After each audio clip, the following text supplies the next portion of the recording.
Welcome to Gurhm's Garage January Gaming News, where we get the chance to hook up and briefly talk about the latest game updates, upcoming releases, or industry news that I find most interesting and cool enough for us to hook up and talk about.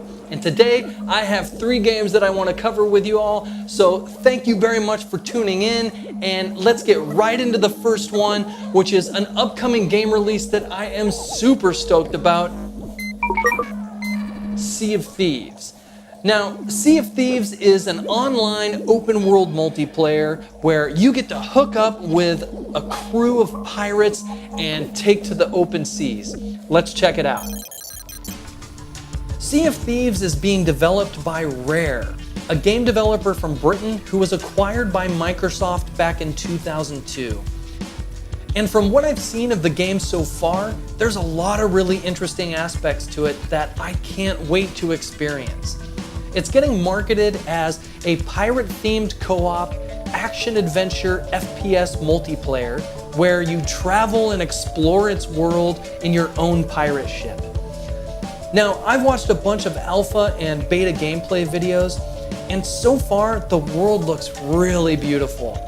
Even though it's super cartoony, which normally I don't dig, there's something I think the devs captured here with the atmosphere and vibe that just looks badass to me. You get to embark on quests, collect loot, and engage in combat with other players, which all sounds killer.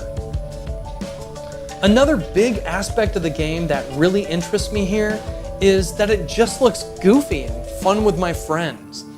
My clan and I spend a lot of time in games that are competitive, and this game looks like it'll fill a space for us to connect and hang out where we can just be stupid and have fun without taking it too seriously.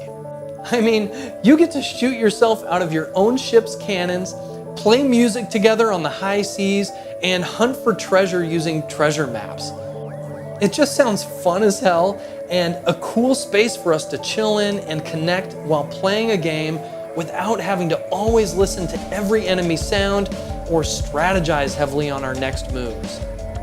I think it'll be a great change of pace, and if you have a group of friends or clan that you play with, this might be an aspect to consider because it's something that looks really appealing to me, coming from someone who mostly plays online multiplayer games pretty competitively.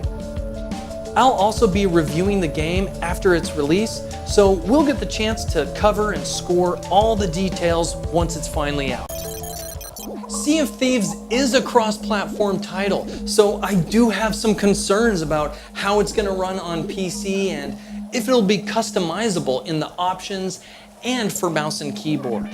I hope there's no issues there, but like I mentioned before, I will be reviewing the game after its official release, which is on March 20th, so stay tuned for that. Okay, moving on, let's talk about Destiny 2.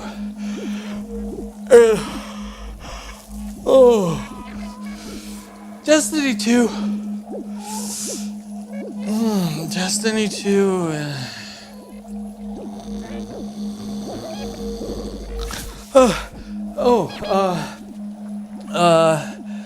Destiny 2. Destiny 2. Is.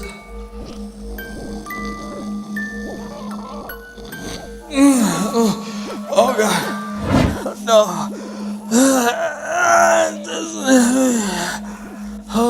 Destiny 2.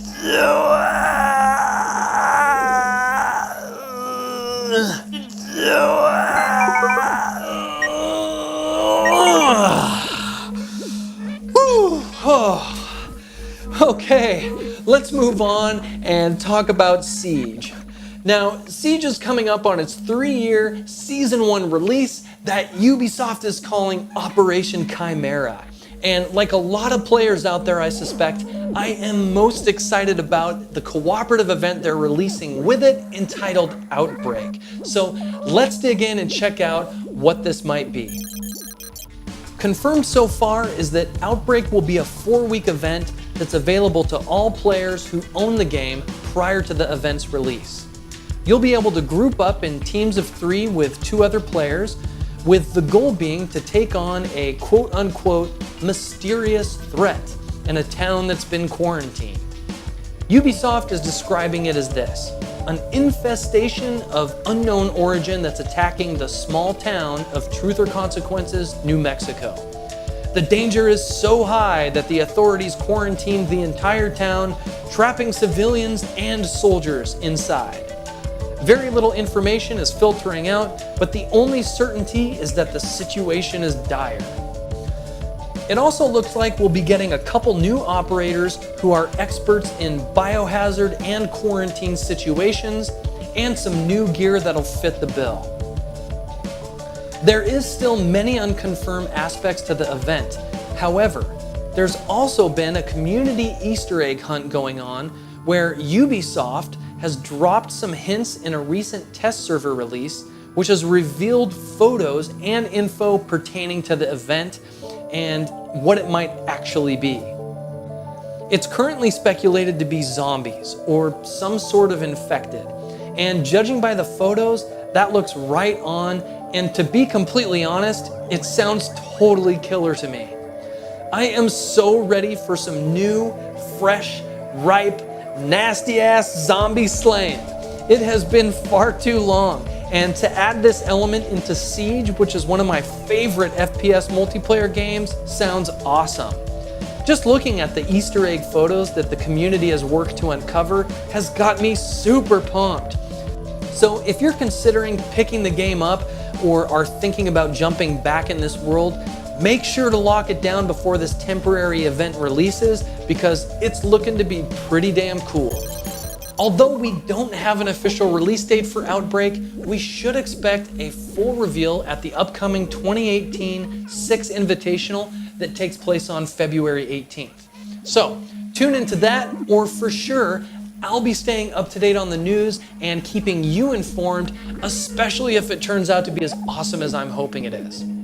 Okay, that's it for gaming news today, everyone. Please leave a comment below and let me know what you think about Sea of Thieves or the upcoming Siege releases. I would love to talk to you guys about them.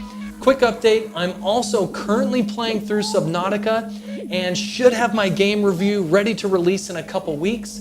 So stay tuned for that, and thank you again for joining me today, and I'll see you on the next Gurhm's Garage. GG.